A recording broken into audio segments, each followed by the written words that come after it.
Hello, my name is Paige Mayhew, and I am a fellow with Oklahoma A+ Schools. And today I was going to tell you a little bit about writing a letter. Because of the pandemic here in 2020, people have had to turn to more creative ways of communicating with one another, or maybe just returning to an old way of communicating with one another. And so writing a letter can be a great way to communicate with a friend, or just keep in touch with your family members that you aren't allowed to see right now.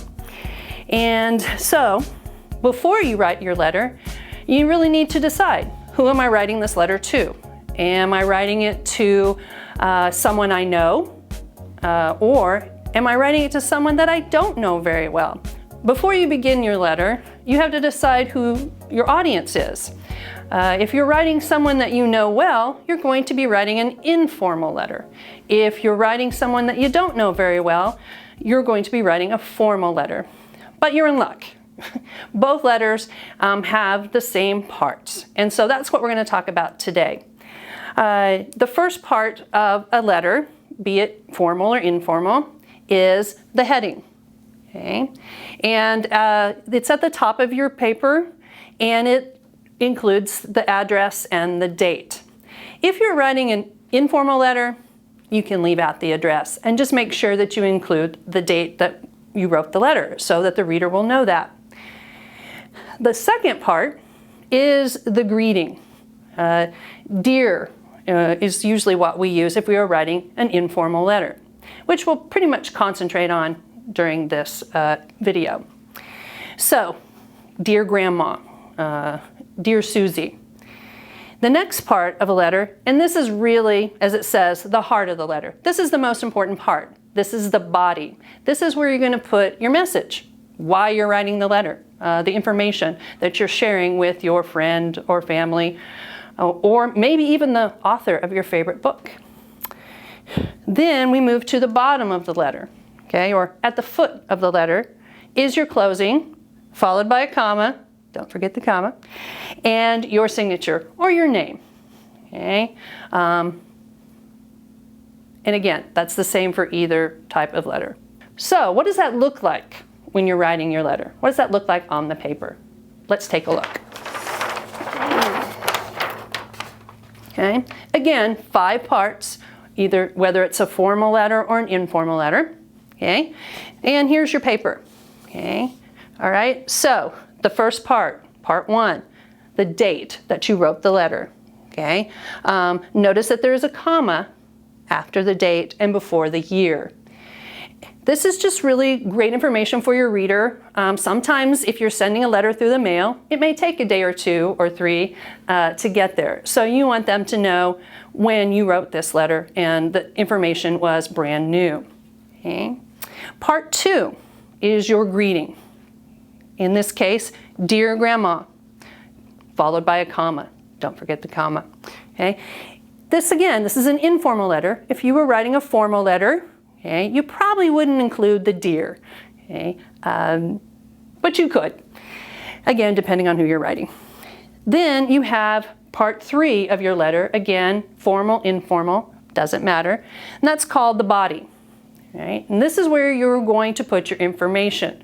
Okay? So in my example here, I'm writing a letter to my grandma about the puppy that I just got, and telling her a little bit about the puppy, and tell her what it looks like, what it likes to do, and then ask her if she's ever had a puppy. That gives her an excuse to write you back.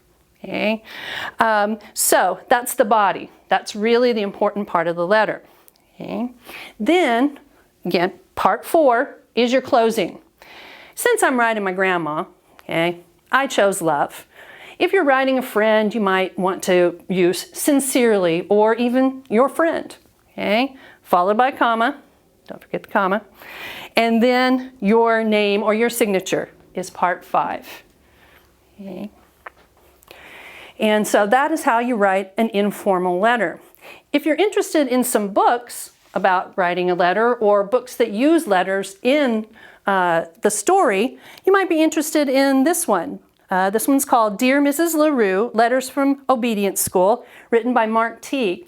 And this is a story of Ike the dog, and he's sent to obedience school for training. And he sends a series of letters home to his owner, Mrs. LaRue, basically asking her to let him come home. Okay? And this is all done, again, the story is completely told through Ike's letters. Okay? See how that looks. Okay. If you're interested in a story that uses formal letters, you might be interested in this book, Thank You, Sarah, The Woman Who Saved Thanksgiving by Lori Halsey Anderson. And this is the true story of Sarah Hill, who she wrote letters to President Lincoln to get Thanksgiving established as a national holiday. So you might be interested in writing some letters to some folks to get things done as well. So you might want to look at this book, Thank You, Sarah.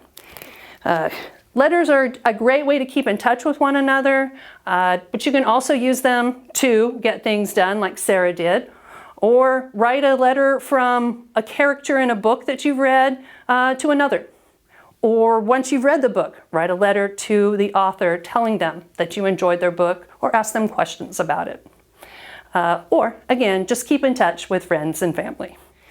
If you are writing a letter on paper, you will need to mail that, and you'll need an envelope. On your envelope, you will need to put your address in case the letter doesn't get to where it needs to be, and that'll include your name, your street, and the town and zip code where you live. You'll also need the address of the person that you're sending the letter to. In this case, it's my grandma Shirley, and it has her street address, the city and the state that she lives in, and her zip code. If you don't know these things, you might ask your mom and dad for help with that. You'll also need a stamp, and a stamp you'll have to go to the post office to purchase, but that goes in the upper right-hand corner. Again, you might want to ask mom and dad for help with that. This is if you're writing your letter on paper. If you're writing an email, you just need to know the email address of the person you're sending your letter to. And again, you might ask your parents for help with that. Thank you for watching, and I hope you learned how to write a formal and informal letter. So go out there and send your words out into the world.